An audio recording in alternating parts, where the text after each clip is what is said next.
Welcome to The Explainer. Today, we are diving deep into transfer pricing. It's a huge concept in strategic cost management, and we're going to crack it open by looking at a classic story.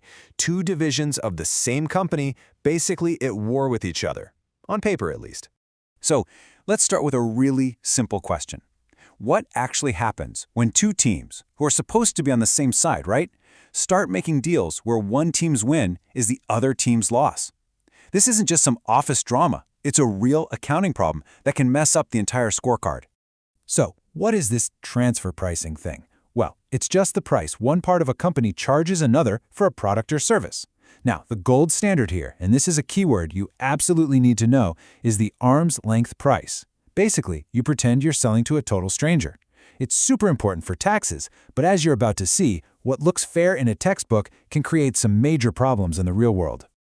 To make this all crystal clear, we're not just going to stick to theory. We're going to walk through a classic case study, probably one you've seen in your materials. Let's call it a tale of two divisions.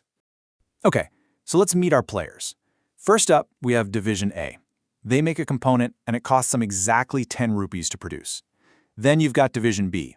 They take that component, they do a bit more work on it, which costs them another 5 rupees, and then they sell the final finished product to a customer for 16 rupees. Simple enough, right?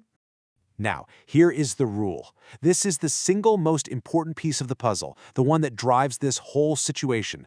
Company policy is rigid. Division A must sell its component to Division B at its own cost plus a non-negotiable 20% markup. This one little rule is the engine behind the entire problem we're about to see. All right, time to get the calculators out. Let's see how this policy actually shakes out on the bottom line for each division and for the company as a whole. Pay close attention, because this is exactly the kind of step-by-step breakdown you need to master. So before we just flash the final numbers, let's walk through the logic. First, step 1. We figure out Division A's selling price. That's its 10 rupee cost plus that 20% markup. Easy. Step 2. We calculate Division B's total cost. That's its own 5 rupees plus whatever it was forced to pay Division A. And finally, step 3. We just subtract the cost from the revenue to find out who's making money and who's losing it. And boom, here's the result in a table. Let's go through it. Look at Division A. Their revenue is 12 rupees. That's the 10 rupee cost plus the 20%. Their own cost was 10, so they walk away with a nice 2 rupee profit. Now, look over at Division B. Its total cost is 17 rupees, the 12 it paid to A plus its own 5. But remember, it only sells the final product for 16, so it's ended up with a 1 rupee loss. Now, what about the company overall? Well, its total cost was 15, its revenue was 16. It made a 1 rupee profit. So the numbers are in, but the final scorecard, this is where things get really interesting, and honestly, a little weird for two teams that are supposedly working together.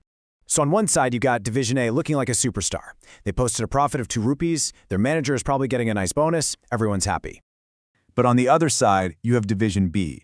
It is officially a loss-making department. You can bet their manager is facing some pretty tough questions. But here's the thing. Is it really their fault? This is where the real analysis has to start. Okay, now this is a super important point from the source material. It notes that this transfer price stuff is just moving money from one corporate pocket to another. It doesn't actually change the company's overall profit. So what's the big deal? The big deal is that this funny money is used for performance reviews. The system is literally designed to create a hero and a villain inside the same company. So, let's dig into why this system is so fundamentally unfair. We need to unpack these numbers to get to the mathematical root of the problem. Here it is, plain as day when you put it side by side. The internal company rule forces Division A to charge a 20% markup. But when the company sells the final product to the outside world, its actual profit margin is only 6.7%. The internal price gouging is almost 3 times higher than the profit that actually exists in the real market.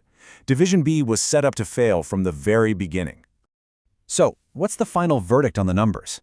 Well, Division B is in a totally impossible position.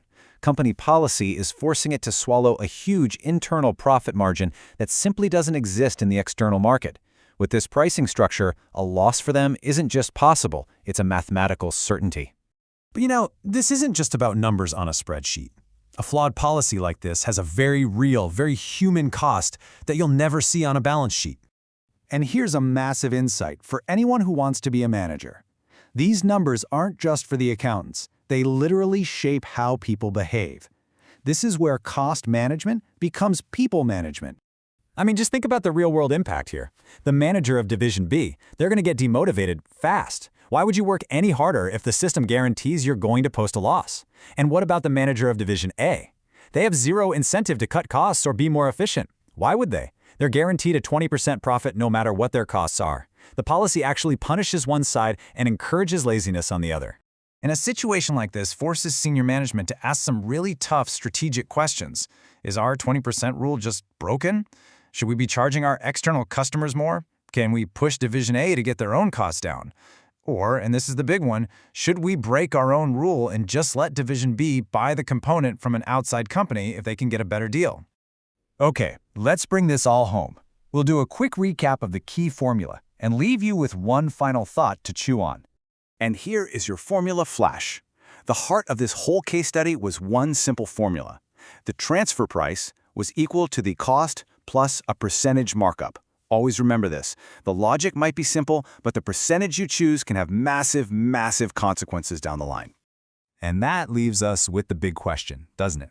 When you're setting prices between your own teams, what's the actual goal? Is it to make each department look profitable on its own little report card? Or is it to create a system that's actually fair, one that motivates everyone to do what's best for the company as a whole? Because as we just saw, those two things, they are not always the same.